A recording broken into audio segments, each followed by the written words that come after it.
Hola a todos y bienvenidos a un nuevo vídeo de Antiga Casa Sala.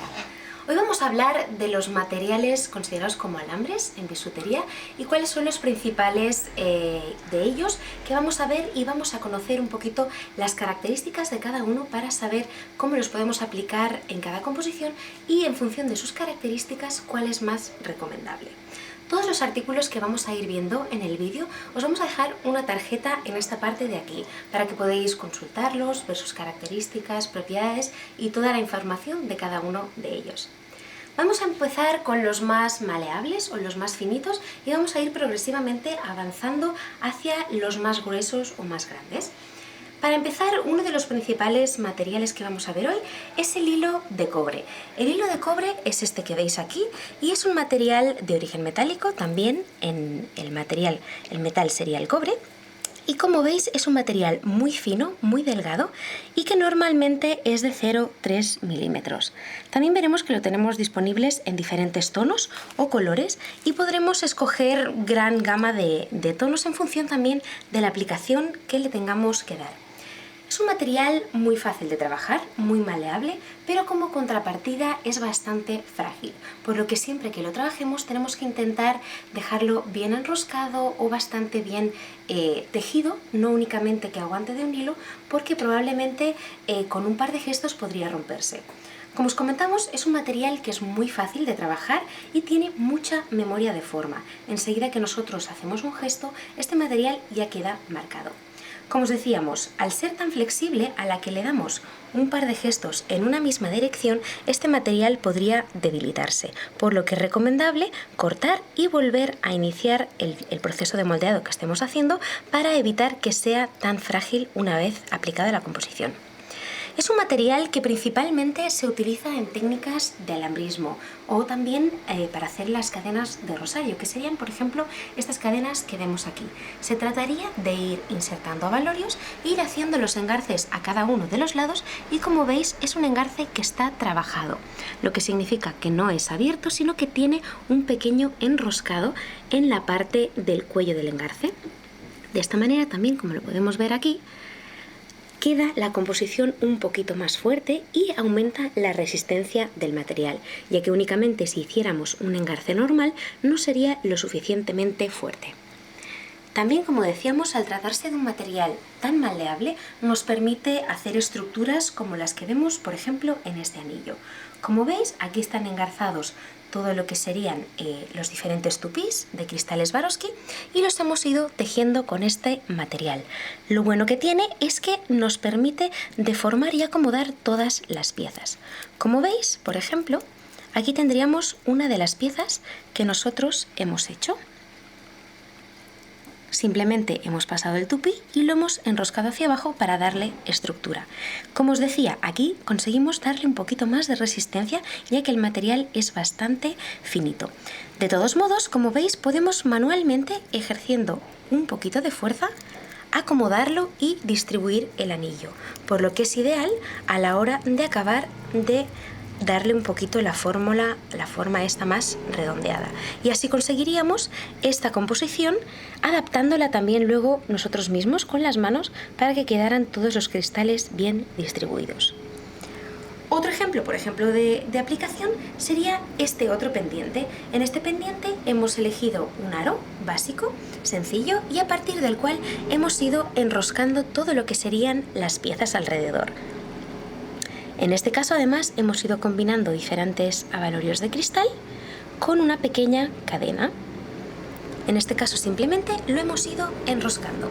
Al ser un material que tiene tanta memoria de forma, no necesitaríamos en los extremos añadir un poquito de pegamento. Simplemente lo que haríamos con los alicates planos, ajustaríamos los extremos y nosotros mismos iríamos acomodando los abalorios, dándole varias vueltas alrededor de la base. Sería muy sencillo porque, como ya veis, es un material muy flexible, por lo que es muy agradable de trabajar. Otra composición, por ejemplo, que podemos ver con este mismo material serían estos pendientes de aquí.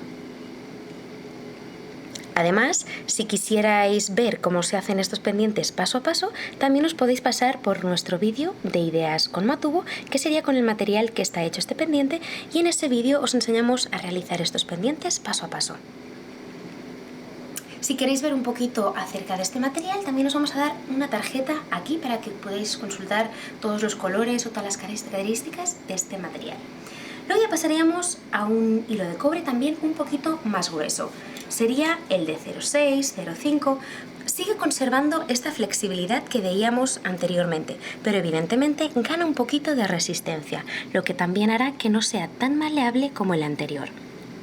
Únicamente lo que tenemos que tener en cuenta es el grosor del material en función de si lo tenemos que pasar por algunas cuentas, teniendo en cuenta lo que sería el agujero o la perforación, por si nos tiene que pasar, o si queremos que quede una composición muy fina, muy delicada, o queremos que se vea más trabajado por el contrario. Luego pasaríamos a otro un poquito más fuerte a la hora de trabajarlo y evidentemente también bastante más resistente. En este caso sería la alpaca. La alpaca también es un material muy típico del alambrismo y que tiene muchísimas utilidades. Lo podemos trabajar por sí solo, haciendo composiciones como serían anillos, pendientes, o incluso también es un material que luego podemos decorar por encima o tejer. Por ejemplo, como sería el caso de estos pendientes. En estos pendientes hemos hecho todo lo que sería la estructura de la lágrima o de la gota del pendiente con el alambre de alpaca, ya que es un alambre que también no tiene tanta memoria de forma como sería el cobre, pero que también aguanta mucho una vez nosotros, por ejemplo, lo hemos tensado en la parte de arriba. Entonces nos da bastante resistencia una vez le hemos marcado la forma y lo hemos cerrado, por decirlo de una manera. Y en la parte superior hemos ido tejiendo con el alambre que anteriormente os enseñábamos de cobre. Simplemente iríamos enroscándolo encima, haciendo las mismas técnicas más o menos parecidas a las que veíamos anteriormente e intercalando la parte lisa con a veces algún tupí de Swarovski. También, por ejemplo, el alambre de alpaca muchas veces nos ayuda a sustituir lo que serían los bastones de bisutería para hacer los engarces, ya que al tener esta fuerza y esta resistencia a la hora de abrirse, nos ayuda mucho también a hacer este tipo de piezas. Por ejemplo, en este caso, hemos pasado en esta pieza 3 cuentas de cristal y hemos hecho este engarce en esta parte de aquí. Lo mismo que en esta parte de aquí, hemos cogido un trozo de alpaca, hemos pasado un abalorio y hemos hecho este pequeño engarce, y como veis evidentemente tiene que sujetar los dos extremos de la cadena, por lo que es importante que tenga un poquito de fuerza o resistencia. Luego también pasaríamos a un alambre que más o menos sería del mismo grosor que la alpaca, pero sería mucho más duro o poco maleable, y sería el latón. Únicamente en este caso, por ejemplo, tendríamos que manejarlo más o menos igual que la alpaca, tiene la misma memoria de forma, pero como vemos es de otro material. Únicamente aquí sería elegir el material que vosotros prefiráis en función de la composición, pero son bastante parecidos estos últimos que hemos explicado. Y luego tendríamos este de aquí, que sería el alambre de aluminio, que es un material que, pese a ser bastante grueso, tiene muchísima memoria de forma, lo que significa que nosotros enseguida podemos darle un par de gestos y quedará marcado con esta forma. Pese a que la imagen no sea lo que nos transmita, ya que al verlo tan grueso parece que sea muy difícil de manejar, es un alambre que también, como veíamos en el de cobre, si le damos un par de gestos podría debilitarse y llegar a romperse. Como veis, queda un poco dañado el color, por lo que es importante que si un alambre está bastante machacado o tiene diferentes gestos, cortemos e empecemos de nuevo. Por ejemplo, en este caso podríamos hacer formas tan sencillas como sería esta de aquí, de hacer un par de espirales y hacer un anillo súper sencillo y súper fácil. También es un alambre que se utiliza muchísimo para, aplicar piezas que no tienen agujero. Por ejemplo, esta cuenta de cristal, en caso de que no tuviera agujero y la quisiéramos aplicar como colgante o de alguna manera colocarla o colgarla, nosotros mismos, haciendo una espiral, podríamos colocar esa figura. Únicamente terminaríamos aquí y, por ejemplo, le haríamos lo que sería un pequeño engarce. Como veis, es muy fácil de trabajar y muy fácil de cortar. Lo que, por ejemplo, sí que os recomendaría que, en función de la aplicación que le tengamos que dar, tengamos en cuenta los alicates con lo que los vamos a trabajar. por lo que es importante que las alicates sean planas, como sería este caso de aquí. Evidentemente puede ser que nos resbale un poquito más a la hora de trabajar el alambre, pero al tener los dientes va a hacer que fácilmente se pueda rayar el material, sobre todo si se trata de metales tan blandos o tan flexibles como sería este caso. Un pequeño truco también sería trabajar con alicates que tengan protección de silicona, o si no, también lo que podemos hacer es encintar las puntas del alicate con el que vayamos a trabajar una técnica de alambrismo o trabajar uno de estos materiales. Únicamente con un celo, una cinta adhesiva que sea un poquito blanda, dándole varias vueltas, conseguiremos que el alicate sea mucho más respetuoso con el alambre y no lo erosione o no lo raye tanto. Otro de los alambres también que cada vez se están utilizando más sería el hilo de plata. El hilo de plata lo encontramos, por ejemplo, en este caso, de 0,7 y tendría más o menos la misma flexibilidad que sería del de cobre, pero evidentemente mucha mayor resistencia. En este caso, por ejemplo, podríamos trabajarlo como hemos visto en los anteriores, lo único que tendría el plus de ser plata y sería un material que no se estropearía.